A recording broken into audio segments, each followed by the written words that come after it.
ಭಾವನವನ ವೀಣಾ ತೊರೆಯ ನೀರದು ಹರಿದು ಹಳತನ್ನು ತೊರೆವಂತೆ ರಾಗ ಭಾವಗಳಿಲ್ಲಿ ನವನವೀನ ಮೊಗ್ಗು ದಳಗಳ ಬಿಡಿಸಿ ಕುಸುಮವನು ಪೊರೆವಂತೆ ರಾಗ ಭಾವಗಳಿಲ್ಲಿ ನವನವೀನ ಪದಗಳಂಕುರದಲ್ಲಿ ಹೊಸ ಕಾವ್ಯ ದೊರೆವಂತೆ ರಾಗ ಭಾವಗಳಿಲ್ಲಿ ನವನವೀನ ಭಾವನವನವೀನ.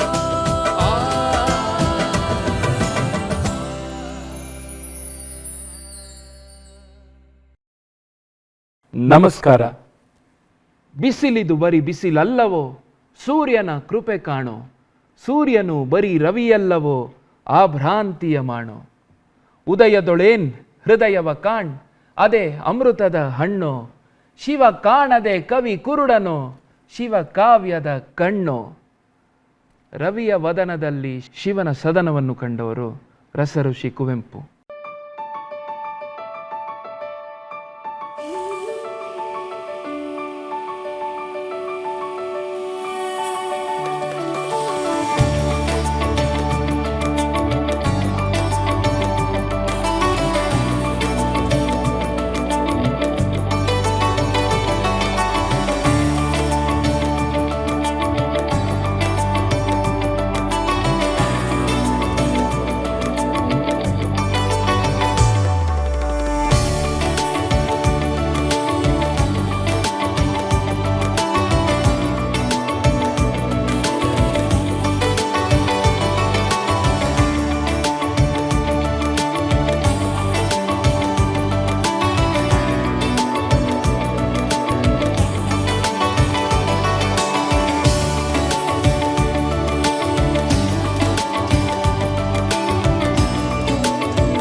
ದೂರದರ್ಶನ ಚಂದನ ವಾಹಿನಿಯ ಭಾವ ನವನವೀನ ಕಾರ್ಯಕ್ರಮದಲ್ಲಿ ಇಂದು ರಾಷ್ಟ್ರಕವಿ ಕುವೆಂಪುರವರ ಪ್ರಕೃತಿಯ ಗೀತೆಗಳ ಸಂಚಿಕೆ. ಅವರು ಪ್ರಕೃತಿ ಗೀತೆಗಳಲ್ಲಿ ಪ್ರೇಮಾಲಾಪನೆಯನ್ನು ಹೇಳಿದ್ದಾರೆ, ಹೌದು, ಕ್ರಾಂತಿಯನ್ನು ಮೂಡಿಸಿದ್ದಾರೆ ಮತ್ತು ನಾವು ಜೀವನದಲ್ಲಿ ಹೇಗೆ ನಡ್ಕೋಬೇಕು ಅನ್ನುವಂಥ ಅನೇಕ ಸಂದೇಶಗಳನ್ನು ಕೂಡ ಕೊಟ್ಟಿದ್ದಾರೆ.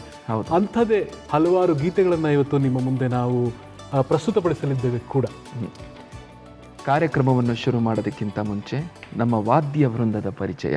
ಕೀಬೋರ್ಡ್ ವಾದನದಲ್ಲಿ ರಾಜ್ ಕಿರಣ್ ರಾಜಾರಾಮ್, ಗಿಟಾರ್ ವಾದನದಲ್ಲಿ ಸಮರ್ಥ್ ದೇಸಾಯಿ, ಕೊಳಲು ವಾದನದಲ್ಲಿ ರಮೇಶ್ ಕುಮಾರ್ GL, ತಬಲಾ ವಾದಕರಾಗಿ Ravikiran Rajaram, rhythm pad Gururaj N. ನಮ್ಮೊಂದಿಗೆ ಇವತ್ತು ಇಬ್ಬರು ಅದ್ಭುತವಾದ ಗಾಯಕರು ಬಂದಿದ್ದಾರೆ. ಶ್ರೀಮತಿ ದಿವ್ಯಾ ರಾಘವನ್ ಮತ್ತು ಶ್ರೀ ದಿವಾಕರ್ ಕಶ್ಯಪ್ ಅವರನ್ನು ನಾನು ವೇದಿಕೆಗೆ ಇದೀಗ ಆಹ್ವಾನಿಸಲಿದ್ದೇನೆ.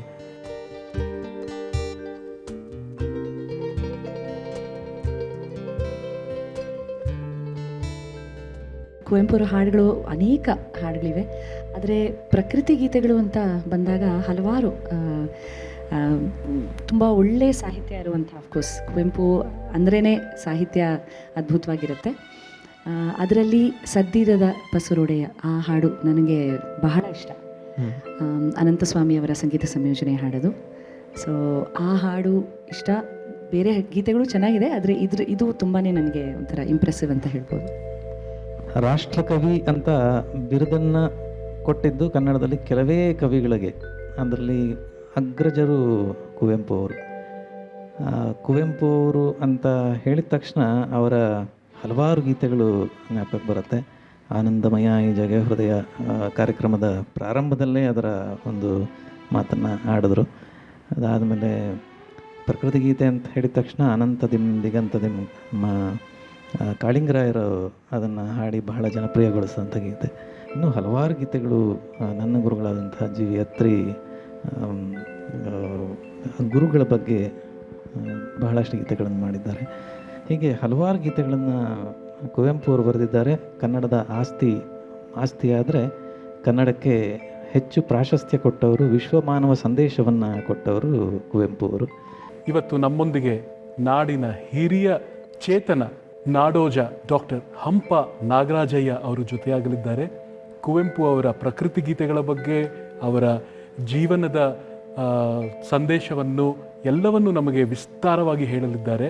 ಅವರಿಗೂ ಕೂಡ ಆತ್ಮೀಯವಾದ ಸ್ವಾಗತವನ್ನು ಕೋರ್ತಾ ಇದ್ದೇನೆ. ನಮ್ಮ ಕಾರ್ಯಕ್ರಮದ ಮೊದಲನೇ ಗೀತೆ, ನಾಡಿನ ಪುಣ್ಯದ ಪೂರ್ವ ದಿಗಂತದಿ ನವ ಅರುಣೋದಯ ಹೊಮ್ಮುತ್ತಿದೆ, ಚಿರ ನೂತನ ಚೇತನದುತ್ಸಾಹದಿ ನವೀನ ಜೀವನ ಚಿಮ್ಮುತ್ತಿದೆ. ಈ ಹಾಡಿಗೆ ಮತ್ತು ನಮಗೆ ಒಂದು ಪರ್ಸ್ನಲ್ ಕನೆಕ್ಟ್ ಇದೆ.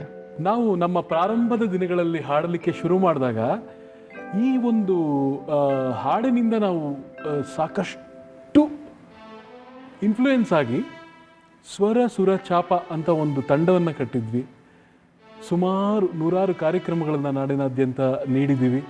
ಇದೊಂದು ನಮ್ಮ ಒಂದು ಯುವಕರ ಬ್ಯಾಂಡ್ ಆಗಿತ್ತು ನಮ್ಮ ಪ್ರಾರಂಭದ ದಿನಗಳಲ್ಲಿ. ಅವರ ಕರೆಗೆ ಹೋಗುಟ್ಟಿದ್ವಿ, ನವೀನ ಹೃದಯಗಳೇಳಿ ನವೀನ ಗಾನವ ಕೇಳಿ ಅಂತ ಅವರು ಕರೆದಿದ್ರು. ಅವ್ರು ಹೇಳಿದ್ರು, ಪ್ರಕೃತಿಯ ಗೀತೆಯಲ್ಲಿ ನಾಡನ್ನ ಎಚ್ಚರಿಸಿದ್ರು, ನವೀನ ಹೃದಯಗಳೇಳಿ ಅಂತ ಹೇಳಿದ್ರು. ನಾವು ಎದ್ದಿದ್ವಿ ಕೂಡ. ನಾವು ಒಂದು ತಂಡವನ್ನು ಅವರ ಹಾಡಿನಿಂದ ಉತ್ತೇಜನಗೊಂಡು ಸ್ವರ ಸುರ ಚಾಪ ಅಂತ ಕೂಡ ಕಟ್ಟಿ ಸುಗಮ ಸಂಗೀತದ ನಮ್ಮ ಪ್ರಯಾಣವನ್ನು ಶುರು ಮಾಡಿದ್ವಿ ಅಂತ ಹೇಳಲಿಕ್ಕೆ ಇಷ್ಟಪಡ್ತೇನೆ. ಈ ಗೀತೆಯಿಂದ ನಮ್ಮ ಈ ಸಂಚಿಕೆಗೆ ಚಾಲನೆ ಕೊಡಬೇಕಾಗಿ ವಿನಂತಿ.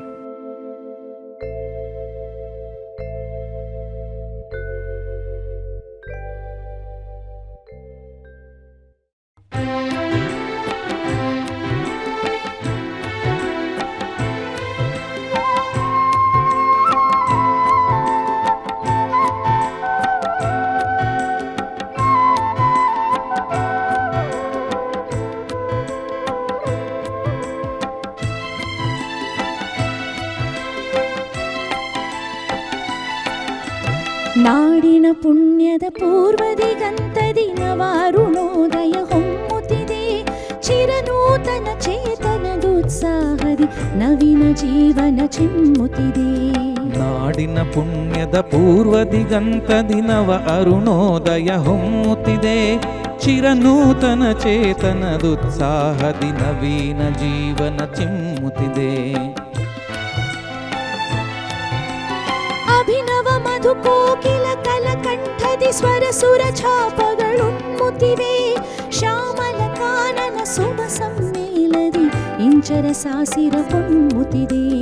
ಅಭಿನವ ಮಧುಕೋಕಿಲ ಕಲಕಂಠದಿ ಸ್ವರ ಸುರ ಚಾಪಗಳುನ್ಮುತ್ತಿವೆ, ಶ್ಯಾಮನ ಕಾನನ ಸುಮ ಸಮ್ಮೇಳದಿ ಇಂಚರ ಸಾಸಿರ ಪೊನ್ಮುತ್ತಿದೆ. ಕಿವಿ ಕಣ್ಣಾಗುತ್ತಿದೆ, ಕಣ್ಕಿವಿಯಾಗುತ್ತಿದೆ, ಕಿವಿ ಕಣ್ಣಾಗುತ್ತಿದೆ, ಕಣ್ಕಿವಿಯಾಗುತ್ತಿದೆ, ಕಿವಿ ಕಣ್ಣಾಗುತ್ತಿದೆ, ಕಣ್ಕಿವಿಯಾಗುತ್ತಿದೆ.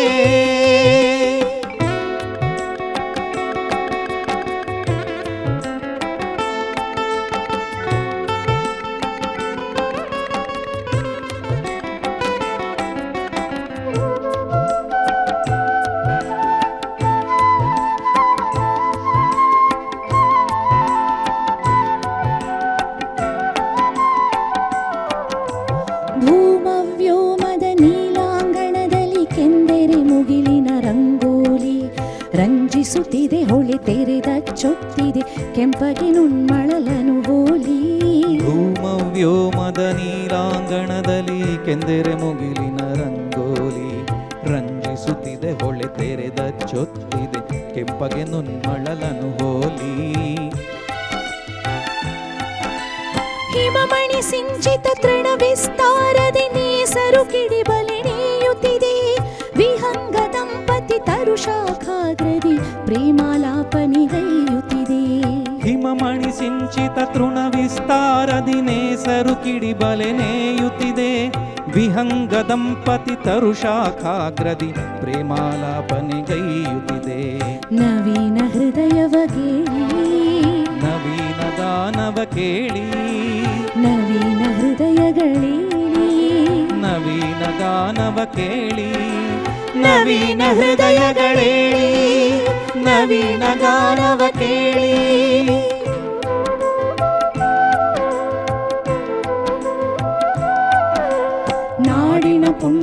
ಪೂರ್ವ ದಿಗಂತದಿ ನವ ಅರುಣೋದಯ ಹೊಮ್ಮುತ್ತಿದೆ ಚಿರನೂತನ ಚೇತನದುತ್ಸಾಹದಿ ನವೀನ ಜೀವನ ಚಿಮ್ಮುತ್ತಿದೆ ನವೀನ ಜೀವನ ಚಿಮ್ಮುತ್ತಿದೆ ನವೀನ ಜೀವನ ಚಿಮ್ಮುತ್ತಿದೆ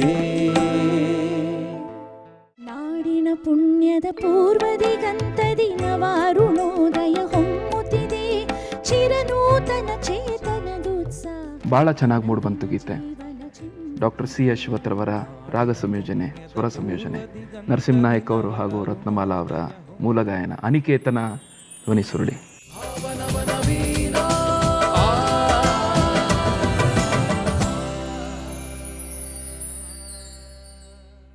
ರಾಷ್ಟ್ರಕವಿ ಕುವೆಂಪು ಅವರನ್ನು ಆಚರಿಸುತ್ತಿರುವಂಥ ಈ ಸಂಚಿಕೆಯಲ್ಲಿ ನಮ್ಮೊಂದಿಗೆ ನಾಡು ಕಂಡ ಅಪ್ರತಿಮ ಚೇತನ ನಾಡೋಜ ಡಾಕ್ಟರ್ ಹಂಪ ನಾಗರಾಜಯ್ಯ ಅವರು ನಮ್ಮೊಂದಿಗಿದ್ದಾರೆ. ಅವರಿಗೆ ಸ್ವಾಗತವನ್ನು ಕೋರ್ತಾ ಇದ್ದೇನೆ. ಸರ್ ನಮಸ್ಕಾರ. ನಮಸ್ಕಾರ. ನಮಸ್ಕಾರ.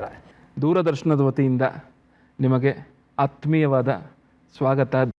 ಇದು ನನಗೆ ಸಂತೋಷದ ಸಂದರ್ಭ. ನನ್ನ ಗುರುಸ್ಮರಣೆಯೂ ಆಗುತ್ತೆ ಮತ್ತು ಸಾಹಿತ್ಯವನ್ನು ಕುರಿತು ಮಾತನಾಡಿದಾಗುತ್ತೆ. ಹೀಗಾಗಿ ನನಗೆ ತುಂಬ ಸಂತೋಷವಾಗಿದೆ ಇದರಲ್ಲಿ ಭಾಗವಹಿಸೋದಕ್ಕೆ. ಈ ಅವಕಾಶ ಕೊಟ್ಟಿದ್ದಕ್ಕಾಗಿ ದೂರದರ್ಶನಕ್ಕೆ ನಾನು ಕೃತಜ್ಞನಾಗಿದ್ದೇನೆ.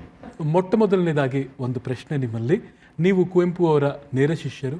ಅವರು ಪ್ರಕೃತಿ ಗೀತೆಯ ಬಗ್ಗೆ ಅನೇಕ ವಿಚಾರಗಳನ್ನು ನಮಗೆ ತಿಳಿಸ್ಕೊಟ್ಟಿದ್ದಾರೆ. ಅದನ್ನು ನಾವು ಆಳಕ್ಕೆ ತೆಗೆದಷ್ಟು ಹೊಸ ರೀತಿಯಲ್ಲಿ ನಮಗೆ ಪ್ರತಿ ಸಲವೂ ಗೋಚರವಾಗುತ್ತೆ. ಸೊ ಪ್ರಕೃತಿ ಗೀತೆಯ ಬಗ್ಗೆ ನಮಗೆ ನಮ್ಮ ವೀಕ್ಷಕರಿಗೆ ತಿಳಿಸ್ಕೊಡಿ ಸರ್. ಕುವೆಂಪು ಹುಟ್ಟಿದ್ದೇ ಪ್ರಕೃತಿಯ ಮಡಿಲಲ್ಲಿ, ಅವರು ಬೆಳೆದದ್ದೇ ಪ್ರಕೃತಿಯ ನಡುವೆ. ಹೀಗಾಗಿ ಅವರ ಬಾಳು ಅರಳಿದ್ದು ಮತ್ತು ಅವರ ಕವಿ ಚೇತನ ವಿಕಸಿತವಾದದ್ದು ನಿಸರ್ಗದ ನಡುವೆಯೇ. ಕನ್ನಡದಲ್ಲಿ ಎಲ್ಲ ಕವಿಯೂ ಪ್ರಕೃತಿಯನ್ನು ಕುರಿತು ಹಾಡ್ತಾನೆ, ಕವಿತೆ ಬರೀತಾನೆ, ನಾಟಕ ಬರೀತಾನೆ, ನಾಟಕಕಾರ ಆಗಿದ್ದರೆ. ಆದರೆ 20ನೇ ಶತಮಾನದಲ್ಲಿ ಮಲೆನಾಡಿನ ಎಲ್ಲ ವೈಭವವನ್ನು ಕನ್ನಡ ಸಾಹಿತ್ಯಕ್ಕೆ ವರ್ಷಧಾರೆಯ ಹಾಗೆ ತಂದುಕೊಟ್ಟಂಥವರು ಕುವೆಂಪು. ಕುವೆಂಪು ಪ್ರಕೃತಿ ಮತ್ತು ಮಲೆನಾಡು ಸ್ಮರಿಸಿದರೆ ತಕ್ಷಣ ಮೈಮರೀತಾರೆ. ಅದರಲ್ಲಿ ಅಷ್ಟು ತಲ್ಲೀನರಾಗಿ ಬೆಳೆದಂಥವ್ರು. ಹೀಗಾಗಿ ಅಲ್ಲಿ ಅವರು ವಿಹರಿಸಿದಂತಹ ಬರೀ ಗಿಡಮರ ಪಕ್ಷಿಗಳ ಧ್ವನಿಯನ್ನು ಆಲಿಸ್ತಾ, ಅರಳಿದ ಹೂವುಗಳನ್ನು ನೋಡುತ್ತಾ, ಆಜಾನುಬಾಹುವಾಗಿ ಬೆಳೆದಂತಹ ವೃಕ್ಷಗಳ ಸಂಪತ್ತನ್ನು ನೋಡುತ್ತಾ ಅವರು ಬಾಲಕನಾಗಿ ಅಡ್ಡಾಡಿದ ಪ್ರದೇಶವನ್ನು ಕಾವ್ಯದಲ್ಲಿ ಸಾಕ್ಷಾತ್ಕರಿಸಿದ್ದಾರೆ. ಕನ್ನಡ ಸಾಹಿತ್ಯದಲ್ಲಿ ಅದುವರೆಗೂ ಕಾಣದೇ ಇರತಕ್ಕಂತಹ ನಿಸರ್ಗದ ಸೌಂದರ್ಯವನ್ನು ಮೊದಲನೇ ಬಾರಿಗೆ ತಂದುಕೊಟ್ಟಂಥವರು ಕುವೆಂಪು. ತುಂಗಾ ನದಿಯ ತೀರದಲ್ಲಿ ಅವರು ಕಳೆದಂತಹ ದಿನಗಳು ಮತ್ತು ಸೂರ್ಯೋದಯ, ಚಂದ್ರೋದಯ ಇವನ್ನೆಲ್ಲ ನೋಡ್ತಾ ಹೇಗೆ ಅವರು ಮೈಮರಿತಾ ಇದ್ದರು ಅಂತ, ಈ ವಿಶಿಷ್ಟವಾದಂಥ ಅನುಭವವನ್ನು ಕನ್ನಡಕ್ಕೆ ಅದುವರೆಗೆ ಯಾರೂ ಕೊಟ್ಟಿರಲಿಲ್ಲ. ಆ ಕೆಲಸವನ್ನು ಕುವೆಂಪು ಮಾಡುವುದಕ್ಕೆ ಯಾಕೆ ಸಾಧ್ಯವಾಯಿತು ಅಂದರೆ, ಅವರು ಪುಸ್ತಕದ ಮೂಲಕ ನಿಸರ್ಗವನ್ನು ಕಂಡವರಲ್ಲ, ನಿಸರ್ಗದ ನಡುವೆಯೇ ಬೆಳೆದಂತಹ ಕವಿಯಾಗಿ ಅದನ್ನು ಸ್ವಾನುಭವದಿಂದ ವರ್ಣಿಸಿದ್ದಾರೆ. ಇದು ಬಹಳ ವಿಶಿಷ್ಟವಾದಂಥದ್ದು ಕನ್ನಡ ಸಾಹಿತ್ಯ. ಮತ್ತು ನೂರಾರು ಕವಿತೆಗಳಲ್ಲಿ ಮಲೆನಾಡಿನ ಆ ನಿಸರ್ಗದ ವೈಭವವನ್ನೆಲ್ಲ ಇಲ್ಲಿ ತಂದು ನಮಗೆ ತೋರಿಸ್ಕೊಟ್ಟಿದ್ದಾರೆ. ಹೀಗಾಗಿ ನಿಸರ್ಗದ ಕವಿ ಎಂದರೆ ಕುವೆಂಪು. ನಿಸರ್ಗವೇ ಅವರ ಗುರು, ನಿಸರ್ಗವೇ ಅವರ ಆರಾಧ್ಯ ದೈವ. ಕಾದಂಬರಿ ಬರೀಲಿ, ನಾಟಕ ಬರೀಲಿ, ಅಥವಾ ಕವಿತೆಗಳಲ್ಲಿರ್ಬೋದು, ಖಂಡಕಾವ್ಯ ಚಿತ್ರಾಂಗದ ಇರ್ಬೋದು, ಅಥವಾ ಮಹಾಕವಿಯ ರಾಮಾಯಣ ದರ್ಶನ, ಎಲ್ಲ ಕಡೆಯೂ ಓದುಗರಿಗೆ ಅವರು ಆ ನಿಸರ್ಗದ ನಡುವೆ ನಿಂತಿದ್ದಾರೆಯೋ ಅನ್ನುವ ಅನುಭವವನ್ನು ತಂದುಕೊಡುವಷ್ಟರ ಮಟ್ಟಿಗೆ ಅದ್ಭುತವಾಗಿ ಅವರು ನಿರರ್ಗಳವಾಗಿ ಅದನ್ನು ವರ್ಣಿಸ್ತಾರೆ.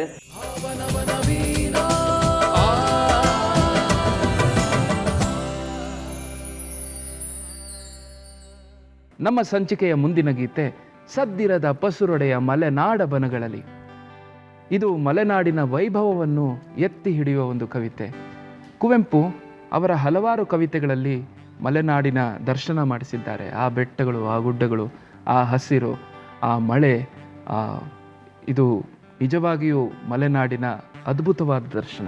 ಅವರ ಎಲ್ಲ ಸಾಲಿನಲ್ಲೂ ಮಲೆನಾಡಿನ ಸಹ್ಯಾದ್ರಿ ಬೆಟ್ಟಗಳ ತೇವಾಂಶ ಕೂಡ ಇದೆ. ಹೌದು.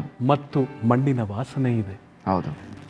ಇದೇ ಕವಿತೆಗೆ ಶ್ರೀ ಮೈಸೂರು ಅನಂತಸ್ವಾಮಿಯವರು ಅತ್ಯಂತ ಅಮೋಘವಾಗಿ ಸ್ವರ ಸಂಯೋಜನೆಯನ್ನು ಮಾಡಿದ್ದಾರೆ. ಈಗ ದಿವ್ಯಾ ರಾಘವನ್ನು ಅದನ್ನು ಹಾಡ್ತಾ ಇದ್ದಾರೆ.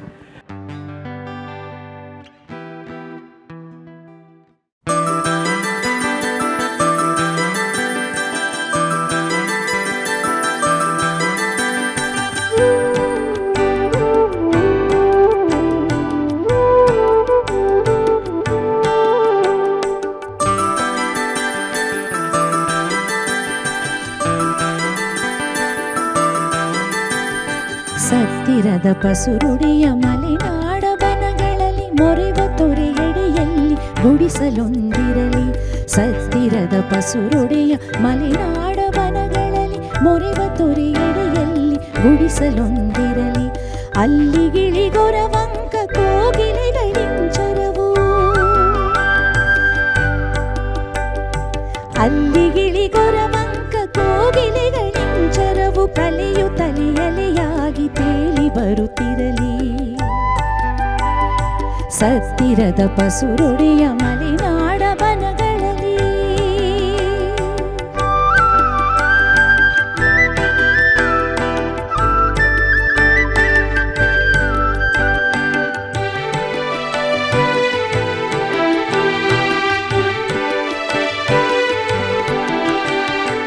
ಅಲ್ಲಿ ಬಳಿ ಪಸಲೆಯಲ್ಲಿ ದನಗಳಂಬ ಎಂಬ ದನಿಯು ದನ ಕಾಯುವನ ಕೊಳಲೊಡನೆ ಬರಲಿ. ಅಲ್ಲಿ ಬಳಿ ಪಸಲೆಯಲ್ಲಿ ದನಗಳಂಬ ಎಂಬ ದನಿಯು ದನ ಕಾಯುವನ ಕೊಳಲೊಡನೆ ಬರಲಿ. ಅಲ್ಲಿ ಸಿರಿಗನ್ನಡದ ಕಪ್ಪಗಳ ಹಬ್ಬಗಳು, ಅಲ್ಲಿ ಸಿರಿಗನ್ನಡದ ಕಪ್ಪಗಳ ಹಬ್ಬಗಳು ದಿನ ದಿನವೂ ಸವಿಯೂಟವಿಕ್ಕುತ್ತಿರಲೆನಗೆ, ದಿನ ದಿನವೂ ಸವಿಯೂಟವಿಕ್ಕುತ್ತಿರಲೆನಗೆ. ಸತ್ತಿರದ ಪಸುರುಡಿಯ ಮಲೆನಾಡ ಬನಗಳಲ್ಲಿ ಮೊರೆವ ತೊರೆಯಡಿಯಲ್ಲಿ ಗುಡಿಸಲೊಂದಿರಲಿ. ಸತ್ತಿರದ ಪಸುರುಡಿಯ ಮಲೆನಾಡ ಬನಗಳಲ್ಲಿ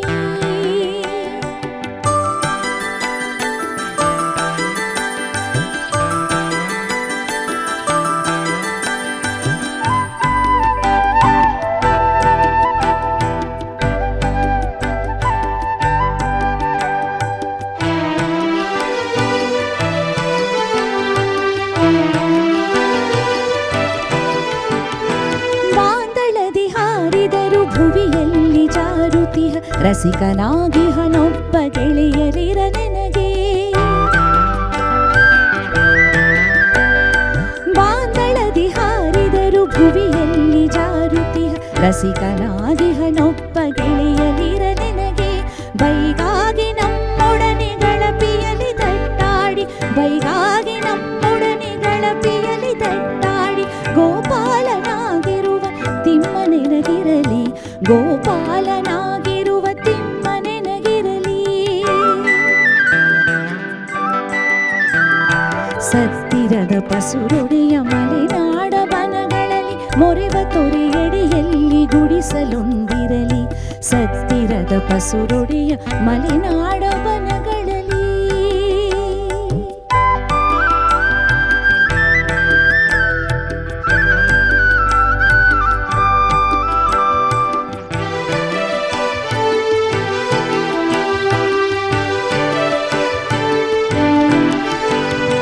ಮೇಲೆ ಬಾಳನು ಬಿಟ್ಟು ನಾನಳಿದು ಮರೆಯಾಗಿ ನನ್ನಾಸೆ ಏನೆಂದು ಎಲ್ಲರರಿತಿರಲಿ. ಮೇಲೆ ಬಾಳನು ಬಿಟ್ಟು ನಾನಳಿದು ಮರೆಯಾಗಿ ನನ್ನಾಸೆ ಏನೆಂದು ಎಲ್ಲರರಿತಿರಲಿ. ಸಕ್ಕವಿವನೊಳಗೊಂಡು ಇರಲು ಸಕ್ಕವಿ ಇರಲಿ, ಸಕ್ಕವಿವನೊಳಗೊಂಡು ಇರಲು ಸಕ್ಕವಿ ಇರಲಿ. ನರಕವಿವನೊಳಗೊಂಡು ಇರಲು ನರಕವೇ ಇರಲಿ, ನರಕವಿವನೊಳಗೊಂಡು ಇರಲು ನರಕವೇ ಇರಲಿ. ಸತ್ತಿರದ ಪಸುರುಡಿಯ ಮಲೆನಾಡ ಬನಗಳಲ್ಲಿ ಮೊರೆವ ತೊರೆಯಡೆಯಲ್ಲಿ ಗುಡಿಸಲೊಂದಿರಲಿ. ಅಲ್ಲಿಗಿಳಿಗೊರವಂಕ ಕೋಗಿಲೆಗಳಿಂಚರವು, ಅಲ್ಲಿಗಿಳಿಗೊರವಂಕ ಕೋಗಿಲೆಗಳಿಂಚರವು ಕಲೆಯು ತಲೆಯಲೆಯಾಗಿ ತೇಲಿ ಬರುತ್ತಿರಲಿ. ಸತ್ತಿರದ ಪಸುರುಡಿಯ ಮಲೆನಾಡ ಬನಗಳಲ್ಲಿ, ಸತ್ತಿರದ ಪಸುರುಡಿಯ ಮಲೆನಾಡ ಬನಗಳಲ್ಲಿ, ಸತ್ತಿರದ ಪಸುರುಡಿಯ ಮಲೆನಾಡ ಬನಗಳಲ್ಲಿ.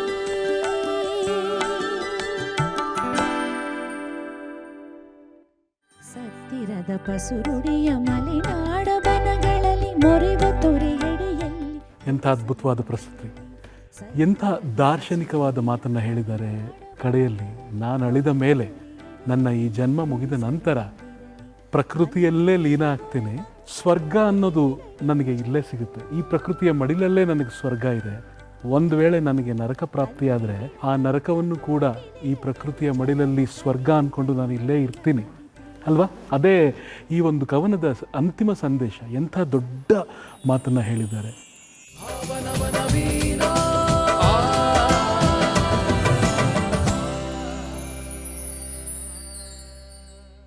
ಕುವೆಂಪುರವರ ಬಾಲ್ಯ ಮತ್ತು ಅವರ ಜರ್ನಿ ಹೇಗಿತ್ತು ಸರ್? ಅದ್ಭುತವಾಗಿತ್ತು. ಕುವೆಂಪು ಹುಟ್ಟಿದ್ದು ಕೂಡಿಗೆಯಲ್ಲಿ. ಸಾಮಾನ್ಯವಾಗಿ ಎಲ್ಲರೂ ಕುಪ್ಪಳಿಯಲ್ಲಿ ಅಂದ್ಕೊಳ್ತಾರೆ.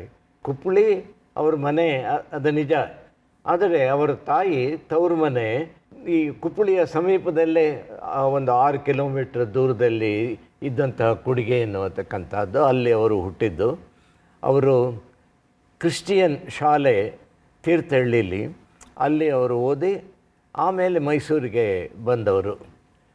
ಚಿಕ್ಕ ವಯಸ್ಸಿನಲ್ಲೇ ಅವರಿಗೆ ಕನ್ನಡಕ್ಕಿಂತ ಹೆಚ್ಚಾಗಿ ಇಂಗ್ಲೀಷರ ಮೇಲೆ ಒಂದು ಮೋಹ ಉಂಟಾಗಿತ್ತು.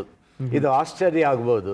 ಯಾರು ಕನ್ನಡದ ಪರವಾಗಿ ಹೆಚ್ಚಿನ ಕವಿತೆಗಳನ್ನು ಬರೆದು ಕನ್ನಡಕ್ಕೆ ವಿಶಿಷ್ಟವಾದ ಸ್ಥಾನ ಸಿಗಬೇಕು ಅಂತ ಹೋರಾಡಿದರೋ, ಸಾಹಿತ್ಯದ ಕೃಷಿ ಮಾಡಿದರೋ, ಆ ಕವಿ ಪ್ರಾರಂಭದಲ್ಲಿ ಒಲಿದದ್ದು, ತಮ್ಮ ಮನಸ್ಸು ಬುದ್ಧಿ ಭಾವ ತೆರೆದದ್ದು ಇಂಗ್ಲೀಷಿಗೆ ಅಂತಂದಾಗ ನಿಜವಾಗಲೂ ನಮಗೂ ಆಶ್ಚರ್ಯಾಘಾತವಾಗುತ್ತೆ.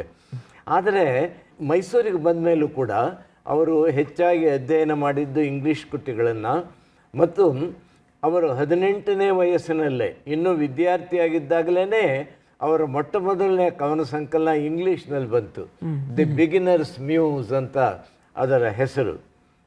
ಅದನ್ನು ಬರೆದು ಅವರು ಭಾವಿಸ್ಕೊಂಡಿದ್ದರು, ನಾನು ಯಾವ ಇಂಗ್ಲೀಷ್ ಕೃತಿಗಳನ್ನು ಓದಿ ಇಂಗ್ಲೀಷ್ ಕವಿಗಳನ್ನು ಪರಿಚಯ ಮಾಡ್ಕೊಂಡಿದ್ನೋ ಅವ್ರ ಮಟ್ಟಕ್ಕೆ ನಾನು ಕೂಡ ಪ್ರಸಿದ್ಧನಾಗ್ತೀನಿ ಅಂತೆಲ್ಲ ಭಾವಿಸ್ಕೊಂಡು ಆ ಒಂದು ಭಾವನೆಯಲ್ಲೇ ಅವರು ಕನಸು ಕಾಣ್ತಾ ಇದ್ದಾಗ ಮೈಸೂರಿಗೆ ಐರಿಷ್ ಕವಿ ಒಬ್ಬರು ಬಂದರು. ಅವರ ಹೆಸರು ಜೇಮ್ಸ್ ಕಜಿನ್ಸ್ ಅಂತ. ಐರ್ಲೆಂಡಿನ ಒಬ್ಬ ಕವಿ, ಇಂಗ್ಲೀಷ್ ಕವಿ ಬಂದಿದ್ದಾರೆ, ನನ್ನ ಈ ಬಿಗಿನರ್ಸ್ ಮ್ಯೂಸ್ ಈ ಕವಿತೆ ಸಂಕಲನ ತೆಗೆದುಕೊಂಡು ಅವ್ರಿಗೆ ಕೊಟ್ಟರೆ ಬಹಳ ನನ್ನ ಬೆನ್ತಟ್ಟಿ ಶಾಬಾಷ್ ಅಂತ ಹೇಳ್ತಾರೆ ಎನ್ನುವ ಒಂದು ಉಮೇದಿನಿಂದ, ಉತ್ಸಾಹದಿಂದ ಆ ಸಂಕಲನ ತೆಗೆದುಕೊಂಡು ಅವರ ಅಭಿಪ್ರಾಯವನ್ನು ಕೇಳಿದರು. ಜೇಮ್ಸ್ ಕಜಿನ್ಸ್, ಐರಿಷ್ ಪೊಯೆಟ್, ಹೀ ಗ್ಲಾನ್ಸ್ ನೋಡಿದ್ರದೆಲ್ಲ ಒಂದು ಸ್ವಲ್ಪ ನೋಡಿದರು. ಕುವೆಂಪು ಅವ್ರನ್ನ ಆಪಾದ ಮಸ್ತಕ ನೋಡಿದರು. ಕುವೆಂಪು ಒಂದು ಪೈಜಾಮ, ಖಾದಿಯಲ್ಲಿರ್ತಕ್ಕಂಥ ಒಂದು ಬಿಳಿ ಒಂದು ಜುಬ್ಬ ಹಾಕ್ಕೊಂಡಿದ್ದರು. ಅದನ್ನು ನೋಡಿ ಹೇಳಿದರು, look here young man, your dress is desi, but you have return in a not native language, in a foreign language ಅಂತ ಹೇಳಿದರು. ಅದಕ್ಕೆ ಕುವೆಂಪು ಹೇಳ್ತಾರೆ, ಇಲ್ಲ, ನಮ್ಮ ಕನ್ನಡ ಭಾಷೆಗೆ ಶ್ರೇಷ್ಠವಾದ ಕೃತಿಗಳನ್ನು ಬರೆಯುವಷ್ಟು ಶಕ್ತಿ ಇಲ್ಲ, ಇಂಗ್ಲೀಷಿನ ಒಂದು ವೈಭವ, ವಿಸ್ತಾರ, ಪದ ಸಂಪತ್ತು, ಶಬ್ದ ಬಾಹುಳ್ಯ ಅದೆಲ್ಲ ಇಲ್ಲ, ಅದಕ್ಕೆ ನಾನು ಇಂಗ್ಲೀಷ್ನಲ್ಲಿ ಬರೆದೆ ಅಂತ ಇದೆ. ಅದಕ್ಕೆ ಅವ್ರು ಹೇಳ್ತಾರೆ, ಜೇಮ್ಸ್ ಕಜಿನ್ಸ್ ಕಣ್ಣು ತೆರೆಸಿದರು, ಅವರಿಗೆ ಹೇಳಿದರು, ನೋಡು ಮಗು, ನೀನು ಎಷ್ಟೇ ಸುಂದರವಾದಂತಹ ಕವಿತೆಯನ್ನು ಇಂಗ್ಲೀಷ್ನಲ್ಲಿ ಬರೆದರೂ ಅದು ಸೆಕೆಂಡ್ ಹ್ಯಾಂಡ್ ಕವಿತೆ ಆಗುತ್ತೆ. ಅದೇ ನಿನ್ನ ತಾಯಿ ಭಾಷೆಯಲ್ಲಿ ಬರೆದರೆ ನೀನು ನಿನಗೆ ಬಂದ ಭಾವನೆಗಳನ್ನು, ಅದು ಎಷ್ಟೇ ಉತ್ಕಟವಾಗಿದ್ರೂ ಸಶಕ್ತವಾಗಿ ಅದನ್ನು ಮಂಡಿಸೋದಕ್ಕೆ ಸಾಧ್ಯವಾಗುತ್ತೆ.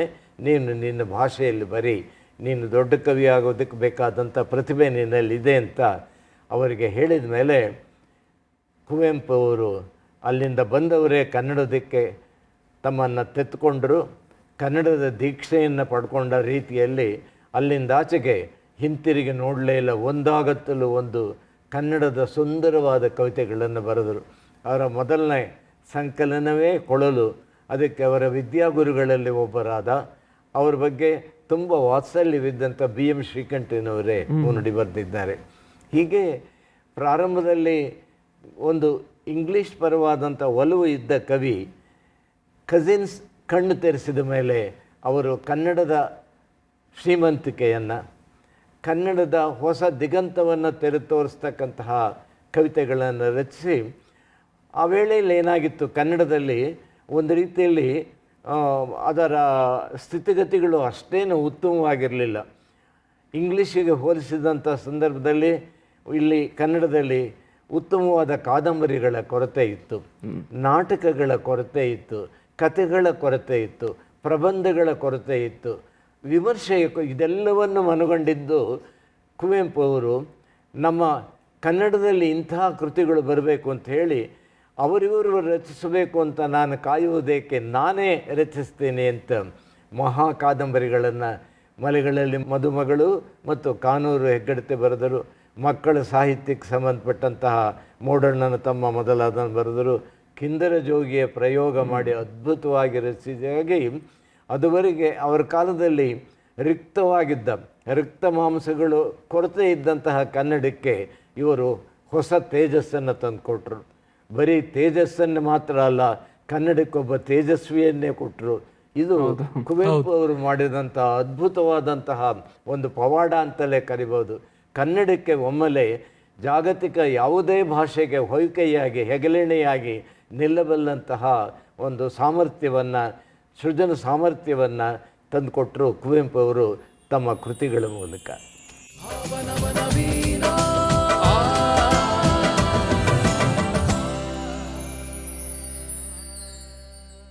ಮುಂದಿನ ಗೀತೆಯತ್ತ ತೆರಳೋಣ. ಅನಂತದಿಂ ದಿಗಂತದಿಂ ಅನಂತತಾ ದಿಗಂತದಿಂ. ಪಿ ಕಾಳಿಂಗರಾವ್ ಅವರ ಒಂದು ಅದ್ಭುತವಾದ ಗೀತೆ. ಇದನ್ನು ಹಾಡಲಿಕ್ಕೆ ನಾನು ದಿವಾಕರ್ ಕಶ್ಯಪ್ ಅವರನ್ನು ಮತ್ತೊಮ್ಮೆ ಆಹ್ವಾನಿಸ್ತಾ ಇದ್ದೇನೆ.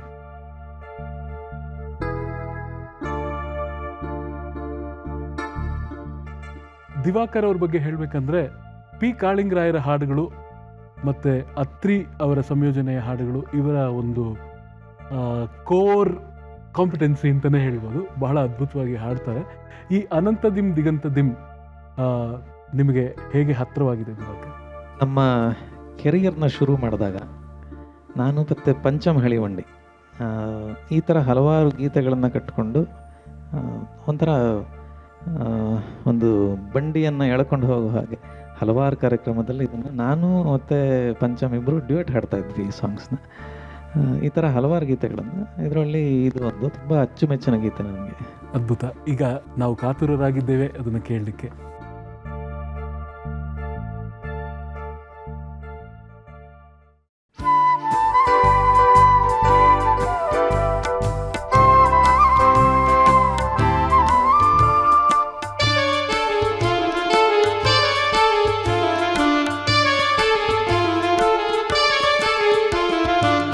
ಅನಂತದಿಂ ದಿಗಂತದಿಂ ಅನಂತದಿಂ ದಿಗಂತದಿಂ ಅನಂತತಾ ದಿಗಂತದಿಂ ಅನಂತದಿಂ ದಿಗಂತದಿಂ.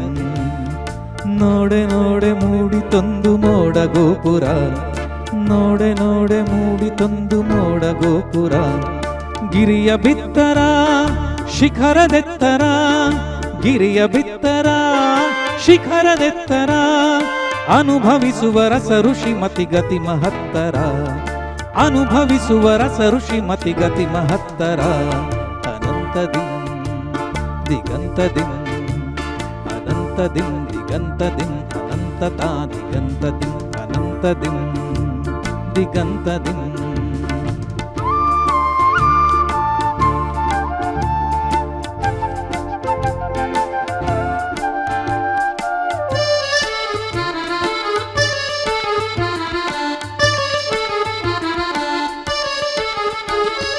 ಭಾದ್ರಪದದ ಬಾನಿನಲ್ಲಿ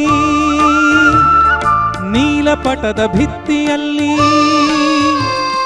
ಭಾದ್ರಪದದ ಬಾನಿನಲ್ಲಿ ನೀಲಪಟದ ಭಿತ್ತಿಯಲ್ಲಿ ಸಂಜೆ ರವಿಯ ಚಿನ್ನ ಛವಿಯ ಕಲೆಯ ಕುಂಚಿಕೆ.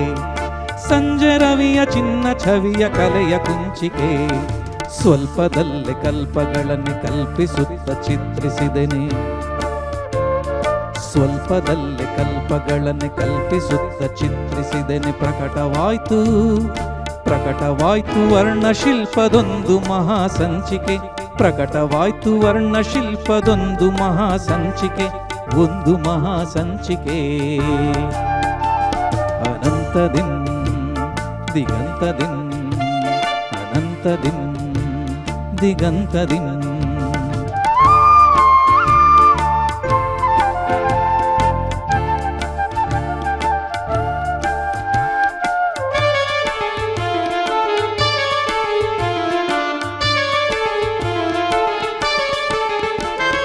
ಮಾತಿಗೊಂದು ಅರ್ಥವೇಕೆ ಅರ್ಥವಿದ್ದರರ್ಥ ಸಾಕೆ ಮಾತಿಗೊಂದು ಅರ್ಥವೇಕೆ ಅರ್ಥವಿದ್ದರರ್ಥ ಸಾಕೆ ಮೋಡಗಳನ್ನು ನೋಡಿ ಕಲಿ ಅರ್ಥ ಅಲ್ಪ ಎಂದು ತಿಳಿ ಮಾತು ಅರ್ಥ ಎರಡು ವ್ಯರ್ಥ ಸ್ವ ಅರ್ಥವಿರದಿರೆ ಮಾತು ಅರ್ಥ ಎರಡು ವ್ಯರ್ಥ ಸ್ವ ಅರ್ಥವಿರದಿರೆ ನೋಡುತ್ತಿರೆ ಇರೆ ದೂರವಾಗುತ್ತರ್ಥಗಿರ್ಥವೆಂಬ ವ್ಯಾಧಿಗೆ ಸೈತ್ಯನಾಂ ಸಮಾಧಿಗೆ ತಟಿಚ್ಛರಣದಗ್ನಿಹಂಸ ಕೃಪಾಂಬೋಧಿಗೆ ತಟಿಚ್ಛರಣದಗ್ನಿಹಂಸ ಕೃಪಾಂಬೋಧಿಗೆ ಅನಂತದಿನ್ ದಿಗಂತದಿನ್ ಅನಂತದಿನ್ ದಿಗಂತದಿನ್ ಅನಂತತಾ ದಿಗಂತದಿನ್ ಅನಂತದಿನ್ ದಿಗಂತದಿನ್ ನೋಡೆ ಮೂಡಿತೊಂದು ಮೋಡ ಗೋಪುರ ನೋಡೆ ಮೂಡಿತೊಂದು ಮೋಡ ಗೋಪುರ ಗಿರಿಯ ಬಿತ್ತರ ಶಿಖರದೆತ್ತರ ಅನುಭವಿಸುವ ರಸ ಋಷಿಮತಿ ಗತಿ ಮಹತ್ತರ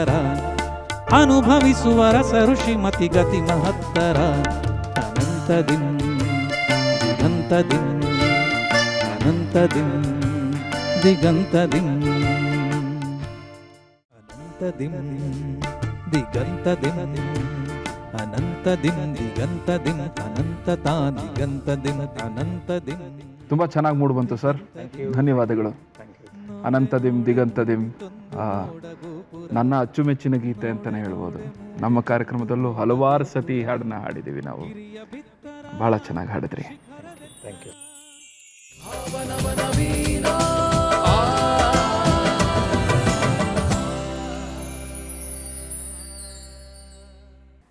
ಕನ್ನಡಕ್ಕೆ ಮೊಟ್ಟ ಮೊದಲ ಜ್ಞಾನಪೀಠ ಪ್ರಶಸ್ತಿ ತಂದುಕೊಟ್ಟಂಥ ರಾಮಾಯಣ ದರ್ಶನಂ, ಇದು ವಾಲ್ಮೀಕಿ ರಾಮಾಯಣಕ್ಕೂ ಮತ್ತು ರಾಮಾಯಣ ದರ್ಶನಂಗೂ ಇರೋವಂಥ ವ್ಯತ್ಯಾಸಗಳೇನಾದರೂ ಇದೆಯಾ? ಹೇಗಿದೆ? ರಾಮಾಯಣ ದರ್ಶನಂ ಮಹಾಕಾವ್ಯ ನಿಜ. ಅದು ಬರುವುದಕ್ಕೆ ಮೊದಲು ಕುವೆಂಪು ಅವರು ದೀರ್ಘವಾದ ಅಧ್ಯಯನ ಮಾಡಿದರು. ಆ ವೇಳೆಗೆ ಸಾಕಷ್ಟು ಕೃತಿಗಳನ್ನು ರಚಿಸಿದರು. ರಾಮಾಯಣ ದರ್ಶನಂ ಪ್ರಕಟವಾದದ್ದು 1949ನೇ ಇಸ್ವಿಯಲ್ಲಿ. ಆ ವೇಳೆಗೆ ಇವರು ಸಾಹಿತ್ಯದ ನಾನಾ ಪ್ರಕಾರಗಳಲ್ಲಿ ಕೃಷಿ ಮಾಡಿದ್ದಲ್ಲದೆ ಅವರು ತೀರ್ಮಾನ ಮಾಡಿದರು, ಕನ್ನಡಕ್ಕೆ ಒಂದು ಮಹಾಕಾವ್ಯವನ್ನು ನಾನು ಬರೆಯಬೇಕು ಅನ್ನತಕ್ಕಂಥ ಒಂದು ದೃಢ ನಿಶ್ಚಯವನ್ನು ಮಾಡಿದ್ದರಿಂದ ಅವರು ಜಗತ್ತಿನ ಶ್ರೇಷ್ಠ ಮಹಾಕಾವ್ಯಗಳನ್ನು ಅಧ್ಯಯನ ಮಾಡಿದರು ಮತ್ತು ಸಂಪೂರ್ಣವಾಗಿ ವಾಲ್ಮೀಕಿ ಮಹರ್ಷಿಗಳ ಸಂಸ್ಕೃತ ರಾಮಾಯಣವನ್ನು ಆಮೂಲಾಗ್ರವಾಗಿ ದೀರ್ಘ ಅಧ್ಯಯನ ಮಾಡಿ ಅದಕ್ಕೆ ಹೊಸ ನೋಟವನ್ನು, ಹೊಸ ರೂಪವನ್ನು ಮತ್ತು ತಮ್ಮ ಕಾಲಕ್ಕೆ ಪ್ರಸ್ತುತವಾಗುವ ರೀತಿಯಲ್ಲಿ ಕನ್ನಡದಲ್ಲಿ ಅದು ಆವಿರ್ಭವಿಸಬೇಕು. ಬರೀ ಸಂಸ್ಕೃತ ಕಾವ್ಯ ಕನ್ನಡಕ್ಕೆ ಮಾತ್ರ ಅನುವಾದಗೊಂಡಿದೆ ಅಂತ ಆಗಬಾರ್ದು. ಅದು ತನ್ನ ಕಾವ್ಯದ ಕನಸುಗಳು ಏನು ಕಂಡಿದ್ದರು ಮತ್ತು ಬೇರೆ ಬೇರೆ ಭಾಷೆಗಳಲ್ಲಿ ಕಂಡಂತಹ ಅಲಂಕಾರಗಳು, ಉಪಮೆಗಳು, ಮಹೋಪಮೆಗಳು ಇವೆಲ್ಲ ತರಬೇಕು. ಮತ್ತು ಅದವರೆಗೂ ಕನ್ನಡದಲ್ಲಿ ಇದ್ದಿದ್ದೇನು ಛಂದಸ್ಸು ಅಂದರೆ ಒಂದು ಚಂಪು ಇತ್ತು, ಚಂಪು ಶೈಲಿಯಲ್ಲಿ ಪಂಪಾದಿಗಳು ರಚಿಸಿದರು. ಕುಮಾರವ್ಯಾಸಾದಿಗಳು ಷಟ್ಪದಿಯಲ್ಲಿ ರಚಿಸಿದರು. ರಾಘವಾಂಕದಿಗಳ ಆ ಕವಿಗಳನ್ನು ಕೂಡ ಷಟ್ಪದಿಯಲ್ಲಿ ಕಾವ್ಯವನ್ನು ರಚಿಸಿ, ಅನಂತರ ಸಾಂಗತ್ಯಗಳು, ರತ್ನಾಕರವರ್ಣಿ ಇವೆಲ್ಲವನ್ನು ಅಧ್ಯಯನ ಮಾಡಿ ಇವರೇ ಒಂದು ವಿಶಿಷ್ಟವಾದ ಛಂದಸ್ಸನ್ನು ರೂಪಿಸಿಕೊಂಡ್ರು. ಕನ್ನಡದಲ್ಲಿ ಹರಿಹರ ಕವಿ ರಗಳೆಯಲ್ಲಿ 100 ರಗಳೆಯ ಕಾವ್ಯಗಳನ್ನು ರಚಿಸಿ, ನಂಬಿಯಣ್ಣ ರಗಳೆ, ಬಸವರಾಜ ದೇವರ ರಗಳೆ, ಅಕ್ಕಮ, ಅಲ್ಲಿ ಒಂದು ರಗಳೆಯ ಛಂದಸ್ಸಿತ್ತು. ಇದನ್ನು ಇವರು ಇಂಗ್ಲೀಷ್ನಲ್ಲಿ ಅಧ್ಯಯನ ಮಾಡಿದ್ದಂತಹ ಬ್ಲ್ಯಾಂಕ್ ವರ್ಸಿಗೆ ಒಂದು ಸಾದೃಶ್ಯ ಕಂಡಿತು. ರಾಮಾಯಣ ದರ್ಶನದಲ್ಲಿ ಅವರು ಮಾಡಿಕೊಂಡಿರುವ ವ್ಯತ್ಯಾಸಗಳನ್ನು ಮಾಡಿಕೊಂಡ್ರು. ಬರೀ ವಾಲ್ಮೀಕಿ ರಾಮಾಯಣ ಕನ್ನಡದಲ್ಲಿ ಯಥಾವತ್ತಾಗಿ ಬಂದಿಲ್ಲ. ವಾಲ್ಮೀಕಿ ರಾಮಾಯಣದ ಸಾರ, ತಿರುಳು, ಅದರ ಮಹತ್ತು ಅದೆಲ್ಲ ಇವರು ಉಳಿಸ್ಕೊಂಡು ಕನ್ನಡಕ್ಕೆ ತಂದಿದ್ದಾರೆ. ಅದರ ಜೊತೆಗೆ ಅಲ್ಲಿ ಅಲ್ಪ ಸ್ವಲ್ಪ ಕಾಣಿಸಿಕೊಂಡಂತಹ ಪಾತ್ರಗಳಿಗೆ ಇವರು ಜೀವ ತುಂಬಿದ್ದಾರೆ. ಉದಾಹರಣೆಗೆ ಅಲ್ಲಿ ಇದ್ದಂತಹ ಊರ್ಮಿಳೆಯ ಪಾತ್ರ, ಲಕ್ಷ್ಮಣ ಊರ್ಮಿಳೆಯನ್ನು ಬಿಟ್ಟು ತನ್ನ ಅಣ್ಣನ ಜೊತೆಯಲ್ಲಿ, ಅತ್ತಿಗೆ ಜೊತೆಯಲ್ಲಿ ಅರಣ್ಯಕ್ಕೆ ಹೋದ ಮೇಲೆ ಊರ್ಮಿಳೆಯ ಗತಿ ಏನು, ಅದು ವಾಲ್ಮೀಕಿ ರಾಮಾಯಣದಲ್ಲಿ ಪ್ರಸ್ತಾಪ ಬರಲ್ಲ, ಹೆಚ್ಚಿಲ್ಲ. ಹಾಗೆಯೇ ಮಂಥರೆಯ ಪಾತ್ರ, ಉದಾಹರಣೆಗೆ ಆ ಮಂಥರೆಯ ಪಾತ್ರದಲ್ಲಿ ಒಂದು ರೀತಿ ಓದುಗರಿಗೆ ಸಂಸ್ಕೃತ ವಾಲ್ಮೀಕಿ ರಾಮಾಯಣ ಮತ್ತು ಇತರ ರಾಮಾಯಣಗಳು ಓದಿದಾಗ ಮಂಥರೆಯ ಬಗ್ಗೆ ಒಂದು ಕನಿಷ್ಠವಾದ ನಿಕೃಷ್ಟವಾದ ಭಾವನೆಗಳು ಬರೋ ಹಾಗಿದೆ. ಆದರೆ ಕುವೆಂಪು ಅವರು ಆಕೆಯಲ್ಲಿದ್ದಂತಹ ಆತ್ಮಶಕ್ತಿಯನ್ನು, ಆಕೆಯಲ್ಲಿದ್ದಂತಹ ಅಂತಃಕರಣವನ್ನು ತೋರಿಸುವ ರೀತಿಯಲ್ಲಿ ಆ ಪಾತ್ರಕ್ಕೆ ಒಂದು ಹೊಸ ತಿರುವನ್ನು ಕೊಟ್ಟಿದ್ದಾರೆ. ಹೀಗೆ ಅನೇಕ ಬದಲಾವಣೆಗಳನ್ನು ಮಾಡಿಕೊಂಡು ಮತ್ತು ಸೈಕಾಲಜಿಯ ಒಂದು ದೃಷ್ಟಿಯಿಂದ ಒಂದು ವಿರಾಟ್ ರೂಪದಲ್ಲಿ ಕಾಣುವ ಹಾಗೆ ಭವ್ಯತೆಯನ್ನು ತಂದುಕೊಂಡು, ಯಾಕೆಂದರೆ ಇಂಗ್ಲೀಷ್ನಲ್ಲಿ ಸಬ್ಲಿಮಿಟಿ, ಐ ರಿಚರ್ಸ್ ಮೊದಲಾದದನ್ನೆಲ್ಲ ಓದಿದ್ದರು. ಆ ರೀತಿಯ ಭಾವನೆಗಳನ್ನು ತಂದುಕೊಂಡು ಅದರವರೆಗೂ ಇಂತಹ ಕಾವ್ಯ ಕನ್ನಡ ಕಂಡಿರಲಿಲ್ಲ ಅನ್ನುವ ಹಾಗೆ ಒಂದು ಮಹಾಕಾವ್ಯವನ್ನು ರಚಿಸಿದರು. ಅದೇ ಶ್ರೀ ರಾಮಾಯಣ ದರ್ಶನಂ. ಅದಕ್ಕೆ ಜ್ಞಾನಪೀಠ ಪ್ರಶಸ್ತಿಯು ಬಂತು. ಹೀಗಾಗಿ ಕುವೆಂಪು ಅವರ ರಾಮಾಯಣ ದರ್ಶನಂ ಅದು ಕನ್ನಡದ ನಮ್ಮ ಕಾಲದ ಮಹಾಕಾವ್ಯ. ನೀವು ಕುವೆಂಪುರವರ ನೇರ ಶಿಷ್ಯ, ನಿಮ್ಮ ಮೇಷ್ಟ್ರು ಕುವೆಂಪು ಅವ್ರ ಬಗ್ಗೆ ಸ್ವಲ್ಪ ಹೇಳಿ ಸರ್. ಅಯ್ಯೋ, ಇದನ್ನು ಹೇಳಕ್ಕೆ ನಂಗೆ ತುಂಬ ಸಂತೋಷ ಆಗುತ್ತೆ. ಏನಂದರೆ ನಾನು ಕನ್ನಡ BA ಆನರ್ಸ್ಗೆ ಹೋದದ್ದು 1955ನೇ ಇಸ್ವಿಯಲ್ಲಿ. ನನ್ನ ಸಹಪಾಠಿಗಳು ಕೂಡ ಎಲ್ಲ ಗಣ್ಯರಾದಂಥವರೇ ಇದ್ದರು. ಲಕ್ಷ್ಮೀನಾರಾಯಣ ಭಟ್ರು, ಆರ್ ಮಿತ್ರ ಅವರು, ಕಮಲಾ ಹಂಪನ, MH ಕೃಷ್ಣಯ್ಯ, ನಾವೆಲ್ಲ ಒಂದು 25 ಜನ. ಅದುವರೆಗೂ ಅಷ್ಟು ಜನ ಕನ್ನಡ ಆನರ್ಸ್ಗೆ ಬಂದಿರಲಿಲ್ಲ, ಕನ್ನಡ MA ಇದಕ್ಕೆ ಬಂದಿರಲಿಲ್ಲ. ಅದುವರೆಗೂ 4 ಜನ, 5 ಜನ, 3 ಜನ ಮಾತ್ರ ಇರ್ತಾಯಿದ್ರು. SV ಪರಮೇಶ್ವರ ಭಟ್ರು BA ಆನರ್ಸ್ 3 ವರ್ಷ, MA 1 ವರ್ಷ, 4 ವರ್ಷ ಒಬ್ಬರೇ ವಿದ್ಯಾರ್ಥಿ. ಸಾಮಾನ್ಯವಾಗಿ ಮೇಷ್ಟ್ರು ಬರೆದಿದ್ದರೆ ವಿದ್ಯಾರ್ಥಿಗೆ ತರಗತಿ ಇರ್ತಿರಲಿಲ್ಲ, ಆದರೆ ವಿದ್ಯಾರ್ಥಿನೇ ಬರೆದಿದ್ದರೆ ಮೇಷ್ಟ್ರಿಗೆ ತರಗತಿ ಇಲ್ಲ ಅನ್ನೋ ರೀತಿಯಲ್ಲಿ ಪರಮೇಶ್ವರ ಭಟ್ರು ಇದ್ದರು. ಇಂತಹ ಹಿನ್ನೆಲೆಯಲ್ಲಿ ನಾವು 25 ಜನ ಕನ್ನಡ ಆನರ್ಸಿಗೆ ಸೇರಿದಾಗ ಕುವೆಂಪು ನೋಡಿದರು, ಭಾಳ ಸಂತೋಷ ಆಯಿತು ಅವರಿಗೆ. ಆದರೆ ಕುವೆಂಪು ಪಾಠನ ಬೇರೆ ಅಧ್ಯಾಪಕರಿಗೆ ಇವರಿಗೂ ಇದ್ದ ಪ್ರಮುಖವಾದ ವ್ಯತ್ಯಾಸ ಅಂದರೆ, ಇವರು ಕವಿಯಾಗಿಯೂ ಕೂಡ ಒಂದು ರೀತಿಯಲ್ಲಿ ತನ್ಮಯತೆಯಿಂದ ಪಾಠ ಮಾಡ್ತಾ ಪ್ರಸಂಗಗಳು ಉಂಟಾಗ್ತಾಯಿದ್ವು. ಮತ್ತು ರೂಪಕಗಳಲ್ಲಿ ಮೆಟಾಫರ್ಸ್ನಲ್ಲಿ ಅವರು ಬಹಳ ಬಳಸಿ ಮಾತನಾಡ್ತಾಯಿದ್ರು. ಉದಾಹರಣೆಗೆ ನಾವು 25 ಜನ ವಿದ್ಯಾರ್ಥಿಗಳು ಬಂದ್ವಲ್ಲ, ಅದನ್ನು ಸಿಂಹಾವಲೋಕನ ಮಾಡಿ ಅವ್ರನ್ನ ಎಲ್ಲರನ್ನು ಕಣ್ತುಂಬ ನೋಡಿ ಹೇಳಿದರು, ಓಹೋ ಮಳೆಗಾಲದ ಪ್ರವಾಹ ಆದರು. ಒಳ್ಳೆ ಪ್ರವಾಹ ಬಂದ ನಾವು ಬಂದುಬಿಟ್ಟಿದ್ವಲ್ಲ, ಅದು ರೂಪಕ. ಅಂದರೆ ತುಂಬ ಜನ ನೀವು ಬಂದಿದ್ದೀರಿ ಅಂತ ಹಂಗೆ ಹೇಳಲಿಲ್ಲ, ಮಳೆಗಾಲದ ಪ್ರವಾಹ. ಅವರು ಬಳಸಿದ 2ನೇ ವಾಕ್ಯ, ಕನ್ನಡ ಕೊಚ್ಚಿ ಹೋಗದ ಹಾಗೆ ನೋಡಿಕೊಳ್ಳಿ. ನೋಡಿ, ಯಾವ ರೂಪಕಕ್ಕೂ ಈ ರೂಪಕಕ್ಕೂ ಏನು ಒಂದು ಸಂಬಂಧ ಇದೆ ಅಂದರೆ, ಮಳೆಗಾಲದ ಪ್ರವಾಹ ಬಂದಾಗ ಅದು ಎಲ್ಲ ಕೊಚ್ಕೊಂಡು ಹೋಗ್ಬಿಡುತ್ತೆ. ಆ ರಭಸ ಇರುತ್ತೆ, ವೇಗ ಇರುತ್ತೆ. ಅದರ ಓಘ ಮತ್ತು ವೇಗ ನೋಡಿದ ಸಂದರ್ಭದಲ್ಲಿ ಈ ರೂಪಕದ ಈ ಮಾತಿನ ಮಹತ್ವ ನಮಗೆ ಮನವರಿಕೆ ಆಗುತ್ತೆ. ಕನ್ನಡವನ್ನು ಉಳಿಸ್ಕೊಳ್ಳೋದಕ್ಕೆ ನೀವು ಕನ್ನಡವನ್ನು ಆರಿಸ್ಕೊಂಡು ಬಂದಿದ್ದೀರಿ, ಕನ್ನಡವನ್ನು ಕಲಿಬೇಕು ಅಂತ ಬಂದಿದ್ದೀರಿ. ಆದ್ದರಿಂದ ನಿಮಗೊಂದು ಜವಾಬ್ದಾರಿ ಉಂಟು. ಏನು ನಿಮಗೆ ಜವಾಬ್ದಾರಿ ಅಂತಂದರೆ, ಕನ್ನಡ ಉಳಿಸ್ಬೇಕು. ಅದು ಕನ್ನಡ ಅಳಿಯದ ಹಾಗೆ ಕೊಚ್ಚಿಕೊಂಡು, ಯಾಕಂದರೆ ಅನ್ಯ ಭಾಷೆಗಳ ಪ್ರವಾಹದ ಈ ಮಳೆಯಲ್ಲಿ ಸಿಕ್ಕಿ ಅದು ನರಳದ ಹಾಗೆ, ಅನ್ಯ ಭಾಷೆಗಳ ಪ್ರವಾಹದಲ್ಲಿ ಕೊಚ್ಚಿ ಹೋಗದ ಹಾಗೆ ನೋಡ್ಕೊಳ್ಬೇಕು. ಇಷ್ಟೆಲ್ಲ ವಿವರಿಸಿ ಹೇಳಲೇ ಇಲ್ಲ, ಒಂದೇ ಒಂದು ಮಾತಿನಲ್ಲಿ ಕನ್ನಡ ಕೊಚ್ಚಿ ಹೋಗದ ಹಾಗೆ ನೋಡಿಕೊಳ್ಳಿ ಅಂತ. ಹೀಗೆ ಕುವೆಂಪು ಅವರ ಒಂದು ಪಾಠ ಅಂತಂದರೆ ಅದು ಒಂದು ಕಾವ್ಯ ಓದಿದ ಹಾಗೆ. ನನಗೆ ಯಾರಾದರೂ ನಿಮ್ಮ ಡಿಗ್ರಿ ಏನು ಅಂತ ಕೇಳಿದರೆ, ನಿಮಗೆ ಬಂದ ಪದವಿ ಪ್ರಶಸ್ತಿಗಳು ಏನು ಅಂತ ಕೇಳಿದರೆ, ನಾಡೋಜ, ಡಾಕ್ಟ್ರೇಟು, MA PhD ಅದನ್ನು ನಾನು ಹೇಳಲ್ಲ, ನಾನು ಕುವೆಂಪು ಅವರ ಶಿಷ್ಯ, ಅದೇ ನನ್ನ ಪದವಿ ಅಂತ ಹೇಳಿ ಅಲ್ವಾ ಸರ್? ಅದಕ್ಕಿಂತ ಭಾಗ್ಯ ಇಲ್ಲ.